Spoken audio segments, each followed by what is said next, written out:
தேவனே அப்படின்னு சொல்லி நம்ம துதிச்சு ஆண்டவர் நம்ம மகிமைப்படுத்தோம்ல, அவரை சொந்த ரட்சகரா ஏற்றுக்கொண்டோம்ல, தேவனை நம்ம பற்றி பின்பற்றி கொண்டோம்ல, அவர் குமாரனுடைய ஆவியை தான் நமக்கு தராரு. அடுத்ததாக பார்த்தீங்கன்னா விசுவாசம். அவர் யார் மேல அதிகமான ஒரு விசுவாசத்தை தராரு? தன்னுடைய பிதாவின் மேல அதிகமான ஒரு விசுவாசத்தை உடையவராக இருந்தார். எப்பொழுதும் பார்த்தீங்கன்னா அடுத்து சாந்த குணமுள்ளவராக இருந்தார். அதை பார்த்தீங்கன்னா அடுத்து எந்த ஒரு காரியத்துக்காக அவர் இச்சையாதவராக இருந்தார்.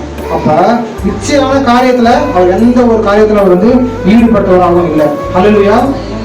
எந்த ஒரு காரியத்திலையும் அவர் ஈடுபடல. ஏன்னா அவர் இச்சை அடக்க முழுவதா இருந்தார். அப்ப இந்த ஆவியின் கனிகள் 9 கனிகளும் யார்கிட்ட இருந்துச்சு? ஆண்டவராகிய இயேசு கிறிஸ்து இருந்துச்சு. அவருடைய ஆவிகளை தான் தேவன் நமக்கு என்ன சொல்றாரு? இப்ப அப்பா பிதாவே என்று அழைக்கிற என்னுடைய குமாரரா இருக்கிற தேவனுடைய பிள்ளைகளா இருக்கிற உங்களுக்கு இந்த ஆவியை நான் உங்களுக்கு தருகிறேன், இந்த ஆவியை நீங்க பெற்றுக்கொள்வதா இருப்பீங்க அப்படின்னு சொல்றாரு. அப்ப நம்ம இந்த ஆவியை பெற்றுக்கொண்டிருக்கிற நம்ம எப்படியாப்பட்ட ஒரு குணாதிசயம் முழுவதும் நம்ம நடக்கிறோம் அப்படின்றத நம்ம சிந்தித்து பார்க்கணும்.